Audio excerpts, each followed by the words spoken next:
শোষণ, পরিপাকৃত খাদ্যদ্রব্য ব্লাডে পৌঁছানোকে বলা হয় হচ্ছে শোষণ বা অ্যাবজর্পশন। আমি দেখাবো কিভাবে শোষণ পরিপাকৃত খাদ্যদ্রব্যটা ব্লাডে পৌঁছায়।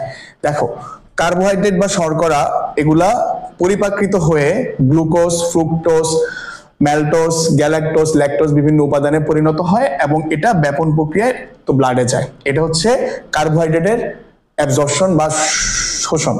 প্রোটিনটা হচ্ছে অ্যামিনো অ্যাসিডে পরিণত হয় এবং এটা ব্যাপন প্রক্রিয়া, এটাও সেম ভাবে তো ব্লাডে যায়। ফ্যাট বা চর্বি হচ্ছে এটা পরিপাকৃত হয়ে ফ্যাটি অ্যাসিড এবং গ্লিসারলে পরিণত হয় এবং যেহেতু এই ফ্যাটি অ্যাসিড এবং গ্লিসারলটা একটু সাইজে বড় থাকে, তারা প্রথমে তো লসিকা বা লিম্ফে যাবে, ওখান থেকে যাবে হচ্ছে ব্লাডে। তাহলে আমরা এই তিনটা সমীকরণের মাধ্যমে সহজে শোষণটা মেমোরাইজ করে পরীক্ষার খাতায় প্রতিটা সমীকরণকে ইলাবোরেট করে 3 থেকে 4 লাইন করে লিখলেই কিন্তু আমি গ ঘতে ফুল মার্কস পেতে পারবো।